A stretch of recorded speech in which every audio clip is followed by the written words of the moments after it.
예수님께서 십자가에서 죽으시고 그리고 3일 만에 부활하시며 승천하신 후 성령을 보내주심으로 초대교회가 시작되었습니다. 이 초대교회는 이름이 아니에요. 초대교회라는 간판을 걸고 시작한 교회가 아닙니다. 예루살렘 교회라는 어떤 간판을 매달고 교회를 시작한 것이 아니었습니다. 그리스도의 사랑을 깊이 묵상한 예수님의 그 십자가의 죽음과 부활, 그것을 믿고 주님을 따르기로 결단한 자들의 모임이 바로 교회가 되었던 것입니다. 이 초대교회는 예수님이 주신 복음을 온전히 붙들고 성령의 충만함 가운데 사도의 가르침을 따르며 서로 교제하며 떡을 떼기에 힘썼습니다. 그리고 기도하기에도 힘썼죠. 올 한 해 우리 교회가 붙잡고 갈 말씀 사도행전 2장 42절을 비롯한 사도행전 2장 전체 내용을 보면 이와 같은 초대교회 모습들이 잘 담겨져 있는 것을 알 수가 있습니다. 2장 42절 말씀 한번 보시면 그들이 사도의 가르침을 받아 서로 교제하고 떡을 떼며 오로지 기도하기를 힘쓰니라 이렇게 말씀하고 있습니다. 오늘 본문인 히브리서 10장 19절부터 25절까지 말씀은 초대교회의 이 정신과 동일한 정신을 갖도록 권면하는 말씀이며 또한 예수님이 열어주신 새롭고 산 길을 따라서 살아가는 성도들에게 주어진 도전과 권면입니다. 시간과 장소는 조금씩 다르지만 오순절 마가의 다락방에서 성령 충만함을 받고 그로부터 시작된 어떠한 교회의 뿌리와 그리고 이 히브리서가 기록된 그 공동체, 히브리서가 쓰여진 그 목적을 가진 그 교회의 시작은 다를 수 있을지 몰라도 그것을 구성하고 있는 인물들은 다르고 있을지 몰라도 예수님을 머리로 삼는 그리고 그분의 몸된 교회로 살아가기로 결단한 그리스도인들의 모습이 어떠한지를 분명하게 우리는 깨달을 수 있으며 그 말씀을 통해서 은혜를 깊이 누리며 우리 또한 그 삶을 계속해서 이어가기를 소망합니다. 주님을 따르는 몸된 교회로서의 삶은 초대교회에서만 이루어질 수 있는 것도 아니었고요. 히브리서에서 고백하고 있는 그 성도들을만 할 수 있는 것도 아니고 또 사도 바울이 곳곳에 보낸 편지를 받는 그 교회에서만 이루어지는 것이 아니라 오늘날을 살아가는 우리들의 삶 속에서 또 우리 교회 가운데서도 분명하게 나타낼 수 있는 모습인 줄 믿습니다. 오늘 본문의 시작인 19절과 20절 말씀은 구약의 제사에 있어서 빼놓을 수 없는 성소와 지성소에 관한 이야기로 시작되고 있습니다. 제가 읽어드리겠습니다. 그러므로 형제들아 우리가 예수의 피를 힘입어 성소에 들어갈 담력을 얻었나니 그 길은 우리를 위하여 휘장 가운데로 열어놓으신 새로운 살 길이요 휘장은 곧 그의 육체니라 라고 말씀하고 있습니다. 예수님의 피로 열려진 새로운 길을 소개하고 있는 것입니다. 19절에 우리가 예수의 피를 힘입어 성소에 들어갈 담력을 얻었다고 말한 히브리서의 저자는 이어서 20절에서 휘장 가운데로 열어놓으신 새로운 길에 대해서 말하고 있습니다. 여러분 성소 그리고 휘장 이게 다 무엇입니까? 구약의 제사에 있어서 오직 제사장들만 드나들 수 있었던 거룩한 장소입니다. 그리고 그곳에 하나님이 임재하셔서 그의 백성들을 만나주시는 곳으로 여겨졌던 장소입니다. 우리가 출애굽기를 통해서 간단하게 나누었죠. 성막의 구조가 어떠한지, 성막이 어떠한 형태로 이루어져 있는지, 그 회막 전체 울타리가 쳐져 있고 그 뜰 안에 어떠한 요성품들이 있고 그 회막들 안에 성소가 성막이 쳐져 있고 그 안에서 무엇을 행하는지 우리가 다 함께 말씀을 통해서 나누어 보았습니다. 중요한 것은 무엇입니까? 그 성소는 아무나 들어갈 수 있는 곳이 아니었다라는 것이었습니다. 제사장들만 들어갈 수 있는 곳이었고 그 중에서도 휘장으로 가려져 있던 지성소, 그러니까 성소라고 하는 그 텐트 천막 안에는요 또 두꺼운 커튼으로 가려져 있었습니다. 휘장으로 가려져 있었습니다. 그 휘장으로 가려진 안쪽이 지성소였는데 오직 1년에 단 한 번 대제사장만이 들어갈 수 있는 아주 거룩한 곳, 구별된 곳이었습니다. 그러니까 쉽게 말하면 성소 자체도 아무나 들어갈 수 없는 곳인데 그 안에 지성소는 더욱더 특별히 단 한 사람만 들어갈 수 있는 곳이었다라는 사실이죠. 두꺼운 휘장, 두꺼운 이 커튼으로 하나님과 인간의 사이가 가로막혀져 있었고 인간은 그 거룩하신 하나님께 감히 나아갈 수가 없었습니다. 하나님이 인간들을 만나주기 싫으셔서가 아니라 하나님이 인간들과 함께하기 싫으셔서가 아니라 너무나도 거룩하신 하나님을 감히 죄인인 인간이 만날 수 없는 그러한 환경이었다라는 것입니다. 그렇기 때문에 제사장은 동물의 피를 가지고 하나님 앞에 나아가야 했고 동물의 희생을 통하여서 잠깐 자신을 거룩하게 만든 뒤에야 하나님께로 나아갈 수 있었던 것입니다. 그러니까 짐승의 피는 완전한 속죄가 아니라 임시적인 죄사함만을 의미했던 것입니다. 잠깐의 용서만 가능했던 것입니다. 그러나 예수님께서 십자가에서 자신의 육체를 짐승과 같이 찢으셨을 때 그때 성전의 휘장이 위에서부터 아래로 찢겨졌습니다. 그러니까 성소와 지성소를 가리고 있던 그 휘장이 사라졌다라는 것입니다. 아래에서 위로 찢겨진 게 아니라 위에서부터 아래로 찢겨졌다라는 것입니다. 이것은 하나님께서 인간 사이에 가로막혀 있던 모든 장벽들을 무너뜨리셨다라는 것을 의미하는 것이죠. 무엇으로 말미암아? 예수 그리스도의 보혈의 은혜로 말미암아. 우리가 죽을 수밖에 없는 죄인이었음에도 불구하고 그동안 계속 짐승의 피로 임시적인 속죄만을 행해왔던 우리가 하나님의 은혜로 말미암아 예수 그리스도를 십자가에 내주시는 이 사건으로 말미암아 막혀져 있었던 휘장이 찢어지고 하나님께로 나아갈 수 있는 새로운 길이 열렸다는 것입니다. 하나님과 인간 사이에 가로막혀 있던 모든 장벽들이 무너져 버린 중대한 사건이었습니다. 예수님은 유일한 대제사장이시자 완전한 제물로서 단번에 영원한 속죄를 이루셨습니다. 히브리서 9장 11절과 12절은 이렇게 말씀하고 있습니다. 그리스도께서는 장래 좋은 일에 대제사장으로 오사 손으로 짓지 아니한 것 곧 이 창조에 속하지 아니한 더 크고 온전한 장막으로 말미암아 염소와 송아지의 피로 하지 아니하고 오직 자기의 피로 영원한 속죄를 이르사 단번에 성소에 들어가셨느니라. 11절 말씀에 대제사장으로 오신 예수님에 대해서 이야기하고 있고요. 11절 마지막 부분에 보면 더 크고 온전한 장막으로 말미암아. 장막이 무엇입니까? 성소. 천막, 장막으로 이루어졌던 성소를 예수 그리스도께서 무너뜨리셨다라는 겁니다. 이것은 무엇을 의미하는 겁니까? 그 성소를 통하여서만 제사장들을 거쳐서만 하나님께로 나아갈 수 있었던 이 모든 제사의 과정, 모든 예배의 과정이 예수 그리스도의 십자가의 은혜로 말미암아 어떻게 바뀌었다라는 것입니까? 우리가 누구든지 하나님께로 나아갈 수 있는 길이 열렸다는 것입니다. 예수님의 이 십자가 사건은 구약의 제사 제도를 완전히 폐지시키고 우리에게 하나님께 나아갈 수 있는 새로운 길 그리고 동시에 유일한 길을 열어주셨습니다. 이제 더 이상 제사장이 필요가 없어졌습니다.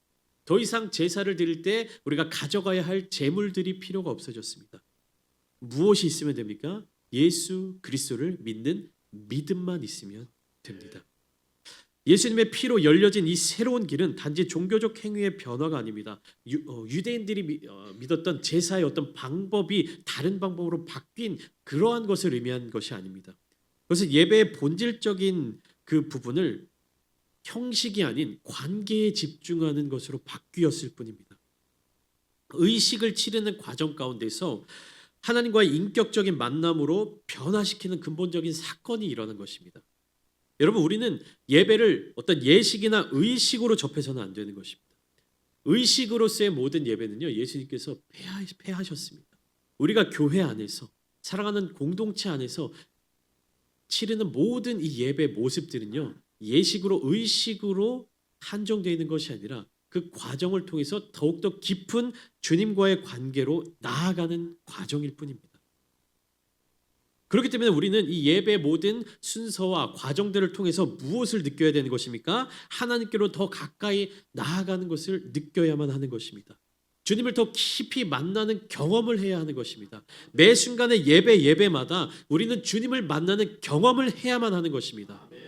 이곳에 앉아서 이 순서에 따라서 과정을 거쳐서 시간을 보내는 것이 예배가 아니라 우리가 모이는 이 공동체 안에서 우리가 함께 하나님을 만나고 그 하나님의 사랑 가운데 함께 서로 교제가 이루어지는 것이 진정한 예배인 줄 믿습니다. 오늘 우리의 예배가 회복되어야 합니다. 예배는 형식이 아니라 마음과 진리로 하나님을 대면하는 시간이며 그 안에서 하나님의 사랑과 음성을 경험하고 또한 우리의 삶으로 응답하고 적용하는 것입니다. 이것이 참된 예배예요. 한 시간의 시간 안에 치러지는 모든 의식의 순서에 함께 있는 것이 예배가 아니라 이 과정을 통해서 하나님을 만나고 서로 교제하고 우리의 삶을 통해서 적용하는 것이 예배입니다. 그렇기 때문에 우리는 이 예배의 본질을 회복해야 합니다. 예배의 목적을 회복해야 합니다. 여러분 이 자리 가운데 왜 오셨습니까? 이 예배 자리 가운데 왜 나오셨습니까? 한 가지 목적을 회복해야 합니다. 우리는 하나님을 만나기 위해 예배에 나오는 것입니다. 그 목적을 잃어버려서는 안 됩니다. 또한 하나님 아버지께 영광을 돌리는 것이 예배의 본질입니다. 우리는 예배의 목적과 본질을 잊어서는 안 됩니다. 그렇기 때문에 예배의 중심은 하나님께 있어야만 합니다. 교회가 부흥되고 또 사람이 많아지고 프로그램과 예배가 다양해지고 주일이 분주해지다 보니 어떠한 일들이 발생하게 됩니까? 예배가 하나의 행사와 같이 되어버립니다. 국내 여러 대형 교회들은 마치 생방송을 진행하는 방송국처럼 각 예배마다 예배를 담당하는 PD들이 있습니다. 그러니까 실제 호칭도 그렇게 하더라고요. PD, 디렉터. 사역자가 담당하게 되는 경우가 대부분이지만 그 예배를 진행하는 담당자들이 있습니다. 그리고 그 예배 시간을 분초 단위로 체크하면서 예배가 정확한 시간에 시작되어서 정확한 시간에 끝내도록 그렇게 디렉팅을 합니다.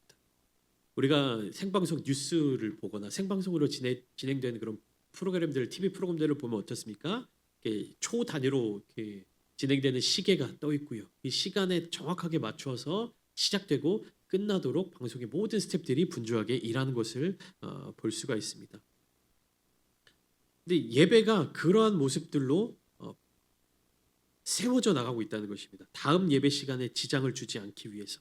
그리고 조금이라도 시간이 지체되면 어떤 일이 발생하느냐? 대형 교회들은요, 하루에도 예배를 막 6번, 7번씩 드리잖아요. 그래서 1부 예배가 뭐 예를 들면 7시에 시작하면 2부 예배는 뭐 8시 반에 시작되고, 그래서 정확하게 딱 1시간이면 1시간, 1시간 반이면 그 시간이 정확하게 맞춰져야 1부 예배를 끝나고 나가시는 분들과 2부 예배를 들으시기 위해서 들어오신 분들이 동선이 엉키질 않대요. 주차장도 나가는 차, 들어오는 차.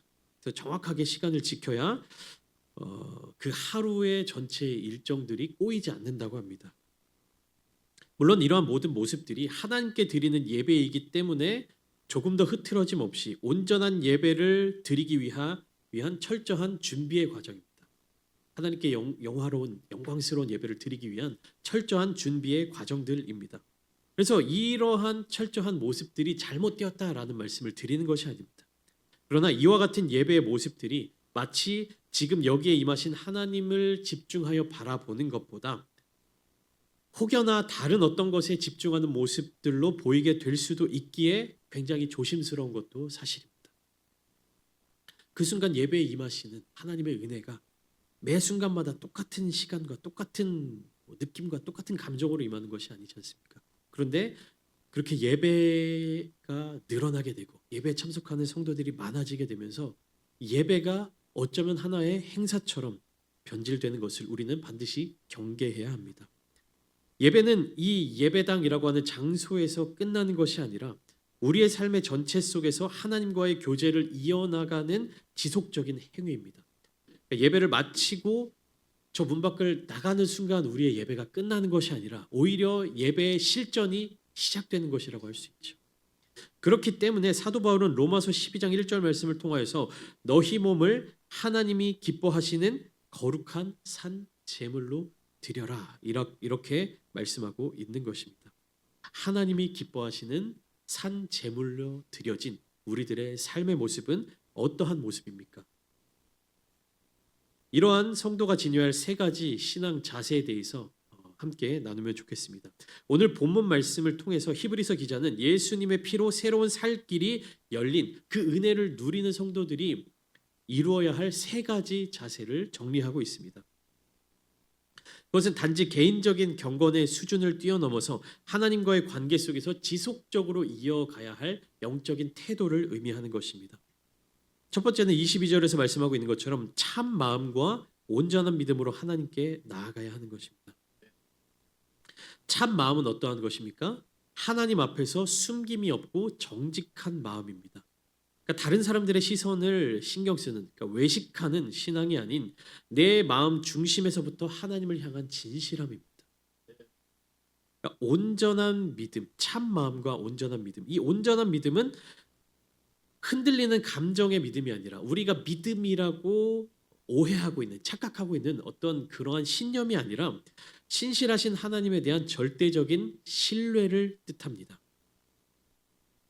이 히브리서에서 말하는 믿음은요, 11장에 들어가서 믿음의 조상들에 대한 이야기를 시작하는 이 히브리서 11장 1절에서 이렇게 강조되고 있습니다. 믿음은 바라는 것들의 실상이요 보이지 않는 것들의 증거니. 온전한 믿음은 눈에 보이는 현실이 아니라 보이지 않는 하나님의 약속을 그 현실처럼 붙드는 믿음입니다. 이 믿음이 부족한 사람들은 이렇게 요청할 때가 많이 있어요. 보여주면 믿겠다. 내 눈에 보이는 것을 나에게 알려달라. 증거를 달라. 그러면 내가 믿을 수 있다. 너희는 도대체 보이지도 않는 것을 가지고 무엇을 그렇게 믿고 있느냐라고 이야기를 합니다. 그러나 온전한 믿음은요, 보이는 것을 믿는 것, 보여지는 것을 믿는 믿음이 아니라 보이지 않는 하나님의 약속을 눈에 보이는 이 현실 가운데 적용하는 것이 진정한 믿음입니다. 우리 눈에 보여져 있는 이 사실들을 내가 믿는다라고 이야기했지만 그것은 믿는 것이 아니라 그냥 인지하는 것입니다. 느끼게 되는 것입니다. 그러나 진정한 믿음은요, 보이지 않는 하나님의 약속을 보이는 우리의 삶 가운데 적용하는 것입니다.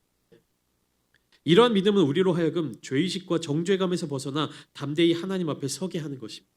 우리의 신앙 생활, 믿음 생활이 뭔가 내가 죄인이라서 지옥 가면 안 되지, 뭔가 처벌받기가 두려워서, 혹은 우리가 인간적으로 가지고 있는 어떤 양심과 같은 그러한 어떠한 개념으로 신앙생활을 하는 것이 아니라 하나님 앞에 바르게 서 있는 한 사람으로서, 하나님을 대면하고 있는 하나의 존재로서 온전함을 유지하고 나아가는 것, 온전함을 이루기 위해서 나아가는 것, 그것이 참된 마음과 정직한 믿음인 것입니다.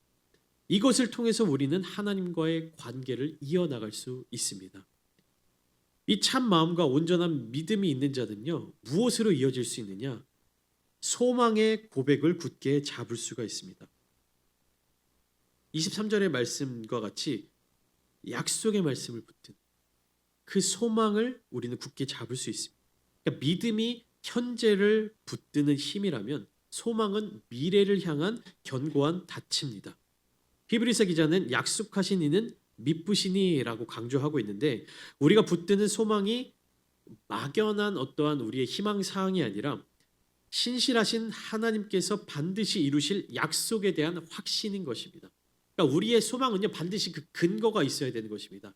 근거가 없는 소망은요, 소망이 아니라 그냥 어떤 미신을 믿는 어떤 그러한 것들, 혹은 희망 사항이라고 우리가 이야기하는 것들, 근거가 없잖아요. 예를 들면 제가 어떤 시험을 준비합니다. 그런데 그 시험을 보는데 제가 정말로 모든 예상 문제와 모든 질문지와 그런 것들을 다 달달달 외우고 모든 것들을 다 공부했습니다. 그러면 나는 이 시험에 합격할 수 있는 능력이 있다라는 소망이 생기는 것이죠. 반면에 내가 어떤 시험을 준비하고 있는데 아무것도 공부하지 않습니다. 그러면서 시험을 보면서 내가 이 시험을 통과하기를 바란다라는 것은요, 소망이 아니라 희망사항일 뿐입니다.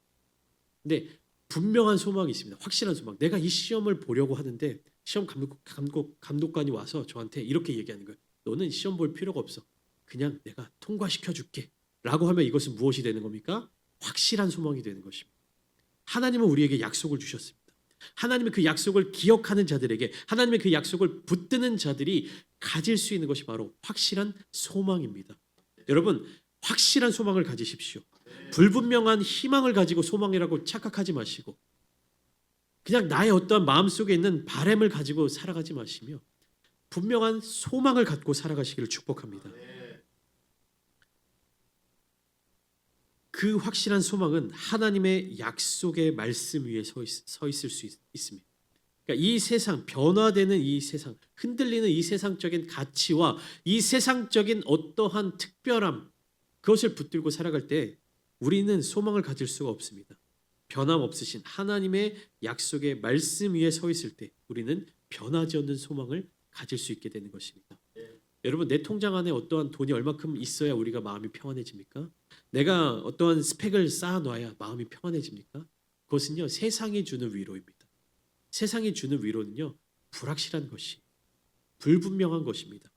우리가 참된 위로를 받을 수 있는 확실한 증거는 이 말씀 가운데 있음을 믿으시길 소망합니다.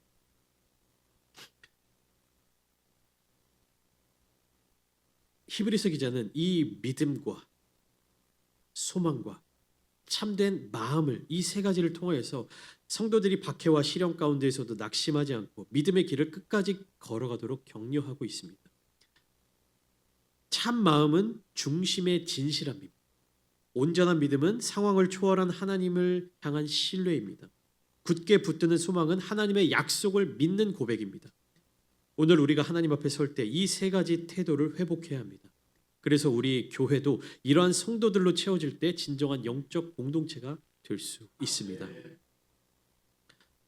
오늘 본문 24절과 25절의 말씀을 함께 보시면 이 말씀은 초대교회의 정신을 매우 간결하게 요약하고 있습니다. 24절과 25절 우리 함께 읽어보겠습니다. 시작. 모이기를 패하는 어떤 사람들의 습관과 같이 하지 말고 오직 권하여 그날이 가까움을 볼수록 더욱 그리하자. 24절 보시면 서로 돌아보아 사랑과 선행을 격려하며, 그러니까 사랑과 선행을 실천할 뿐만 아니라 어떻게 하라는 겁니까? 격려하라는 거예요. 나만 그것을 행하는 것으로 끝난 것이 아니라 우리 공동체 함께 속한 다른 이도 이것을 행할 수 있도록 격려하라는 것입니다. 또한 25절을 보면 모이기를 패하는 어떤 사람들의 습관과 같이 하지 말라고 이야기하고 있습니다. 그리고 오직 권하여 그날이 가까움을 볼수록 더욱 그리하자. 그러니까 서로 권면하는 것, 서로 권하여 주는 것, 서로 격려하는 것이 이 공동체 안에 필요한 자세인 것입니다. 사도행전 2장 42절 말씀을 다시 한번 보시면 초대교회의 삶의 모습을 명확하게 보여주고 있죠. 그들이 사도의 가르침을 받아 서로 교제하고 떡을 떼며 오로지 기도하기를 힘쓰니라. 여기에서 중요한 단어가 있어요. 서로예요. 서로. 나 혼자 무엇인가 일방적으로 사랑을 퍼주거나 나 혼자 무엇인가 기도에 열중하거나 나 혼자 떡을 먹는 것이 아니라 무엇입니까? 서로 교제하는 것이. 그리고 함께 떡을 떼는 것이고요. 기도할 때도 한 마음으로 기도해야 하는 것입니다. 초대교회가 단지 예배를 드리고 모임을 가졌다는 것은 그들의 신앙의 표면적인 모습일 뿐입니다. 더 중요한 것은 그들이 그 마음속에 품고 있는 것이 무엇인지까지 우리는 도달해야 하는 것이에요. 그들은 예수님의 정신을 깊이 품고 살아갔습니다. 예수의 정신, 주님의 정신을 그들의 마음속에 품고 살아갔다는 것입니다. 예수님의 정신은 무엇입니까? 그리스도인들이 따라야 할 근본적인 삶의 자세와 가치를 포함하고 있습니다. 그리스도인이라는 이 이름에서부터 우리는 그리스도를 따르는 사람들이라는 정체성을 포함하고 있지 않습니까? 그렇게 우리는 그리스도의 정신을 우리 마음 가운데 깊이 품고 살아가야 합니다. 그렇다면 그리스도의 정신은 무엇입니까? 예수님의 그 정신은 무엇입니까? 첫 번째로 주님의 정신은 사랑과 섬김의 정신입니다. 예수님은 사랑과 섬김의 본이 되신 분이십니다. 마태복음 20장 28절 말씀은 인자가 온 것은 섬김을 받으려 함이 아니라 도리어 섬기려 하고 어디까지요? 자기 목숨을 많은 사람의 대속물로 주려 함이니라. 예수님이 이 땅에 오신 이유, 육신의 몸을 입고 오신 이유가 섬기기 위함이었습니다. 예수님은 이 말씀을 그대로 살아내셨습니다. 그래서 요한복음 13장을 통해서 제자들의 발을 씻겨 주셨습니다. 예수님의 그 사랑, 섬김, 헌신, 그리고 내가 너희를 사랑한 것 같이 너희도 서로 사랑하라라는 새 계명을 주셨습니다. 그렇기에 초대교회는 예수님의 이 정신을 철저하게 따랐습니다. 그들은 서로의 필요를 채워주며 재산과 소유를 나누어 모든 사람에게 필요한 대로 주었습니다. 그들은 하나님의 사랑을 받은 자로서 이웃과 공동체를 섬기는 일에 힘썼습니다. 교회라고 하는 어떤 이름 가운데, 사도라고 하는 어떤 타이틀 가운데, 집사라고 하는 어떤 직분 가운데 그들은 자기의 명예를 추구하고 자기가 어떤 것을 더 갖기 위해 노력한 것이 아니라 주님을 닮아서 주님의 정신으로 더 사랑하고 더 섬기기에 힘썼다는 것을 우리는 깨달아야 합니다. 두 번째로 예수님의 정신은 무엇이냐? 희생과 헌신의 정신입니다. 예수님은 자기 자신의 모든 것들을 내어주시는, 육신과 생명과 모든 것들을 내어주시는 그 희생을 통해서 구원의 길을 열어주셨습니다. 예수님의 희생이 없이는, 예수님의 자기 죽음 없이는 이 길이 결코 열릴 수가 없었습니다. 나의 뜻대로가 아닌 하나님의 뜻대로. 초대교회 성도들은 예수님의 이 정신을 실천했습니다. 여러 가지 박해와 핍박 속에서도 믿음을 굳게 지켰고 또 복음을 전하는 일에 목숨을 걸었습니다. 스데반 집사처럼 예수님의 이름을 위해서 생명을 바친 순교자들도 많이 있었습니다. 주님의 이 희생과 헌신은 오늘날의 우리들에게까지 이어져 온 것입니다. 주님의 그 희생이 없이는 우리가 구원의 은혜를 누릴 수가 없습니다. 이 희생과 헌신은 무엇으로부터 시작됐습니까? 주님의 정신, 겸손과 복종의 정신으로부터 시작되었습니다. 예수님의 생애는 철저한 겸손과 그리고 하나님께 대한 온전한 순종에 있었습니다. 초대교회는 이 겸손과 복종의 정신을 실천했습니다. 그들은 사도들의 가르침을 받는 일에 전념하였고 자기의 주장을 내세우는 것이 아니라 하나님의 뜻을 따르기 위해서 모든 것을 내려놓았습니다. 주님의 모습을 계속해서 배우며 또 주님의 그 삶을 경험했던 제자들, 사도들로 말미암아 이 초대교회는요, 겸손과 복종이 가득한 사랑의 공동체가 되었습니다. 가장 중요한 또 마지막, 예수님은요 공생애 동안에 항상 기도하셨고 성령의 인도하심을 따라 행하셨습니다. 주님의 그 정신을 예수님께서는요 부활 승천하시면서 제자들에게 남겨두고 가셨습니다. 교회는요 기도와 성령이 반드시 가득해야 하는 곳입니다. 여러분, 사랑과 섬김 그리고 희생과 헌신, 겸손과 순종은요 물론 본질적인 의미의 차이는 있지만 세상 사람들도 자기의 노력으로 의지로 할 수 있는 부분입니다. 그러나 교회가 세상의 공동체와 다른 가장 중요한 이유는 무엇입니까? 그 안에 성령님이 함께 계신다는 것입니다. 성령을 통하여 기도하고 성령을 통하여 사랑하고 성령을 통하여 섬기고 성령을 통하여 희생하고 성령을 통하여 겸손하고 복종하는 단계까지 나아가는, 그것이 교회 공동체가 가지고 있어야만 하는 예수님의 정신인 것입니다. 오순절 성령 강림은 기도로 준비된 사건이었으며 이후에도 성도들은 오로지 기도하기를 힘쓰며 성령의 충만한 가운데 복음을 전했습니다. 초대교회 정신이 오늘 우리 교회에 있기를 소망합니다. 우리가 그 정신을 가지고 살아가기를 소망합니다.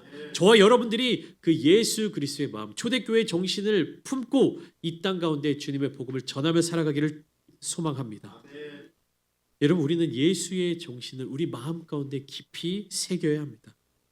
주님의 그 마음을 다시 품어야 합니다. 교회의 본질은 무엇입니까? 예수 그리스도를 따르는 곳입니다. 그분의 사랑과 섬김과 희생과 겸손과 기도를 포기하지 않는 곳이 교회입니다. 그렇기에 우리는요 서로 돌아보며 격려하는 공동체가 되어야 합니다. 나만 잘 섬기고 나만 사랑하고 나만 희생하고 나만 겸손하고 나만 기도를 잘한다고 해서 그것이 교회가 될 수는 없습니다. 교회는요 반드시 연합돼야 되는 것이고 공동체를 이루어 가야 하는 것입니다. 그렇기 때문에 성경은요 기도해라 라고만 명령을 끝이는 것이 아니라 사랑해라 라고만 명령을 끝이는 것이 아니라 서로 격려하라고 말씀하고 있는 것입니다. 사랑과 선행을 격려하는 것, 그것을 위해서 서로 돌아보는 것, 그것이 진정한 교회 공동체의 본질입니다. 여러분, 이 본질은요 나의 능력으로 회복할 수 없습니다. 오직 그리스도를 통해서 이 본질을 회복할 수가 있는 것입니다. 예수님을 닮아가려는 노력, 그리고 그 모습을 유지하기 위해 서로 격려하며 나만 성장하고 나만 인정받는 것이 아니라 함께 성장하는 공동체가 되어야만 합니다. 마지막으로 이러한 모든 성장을 통하여서, 이러한 모든 모습을 통하여서 함께 모이기를 힘쓰는 예배 공동체가 되어야 합니다. 초대교회는 모이기를 패하는 일이 없었습니다. 항상 그들은 어디를 가나 함께 모였고 함께 모여 떡을 떼고 함께 모여 교제하고 함께 모여 기도하고 복음을 전했습니다. 모이기에 더욱 힘썼습니다. 어떠한 상황과 환경이 펼쳐진다 할지라도, 어떠한 어려움이 닥쳐온다 할지라도 어떻게 해서든지 교회에 모이기에 힘쓰는 공동체였습니다. 여러분, 초대교회는요 오늘날처럼 예배의 시간이 정해져 있었을까요? 오전 예배 드리기 위해서 함께 모이고 흩어지고,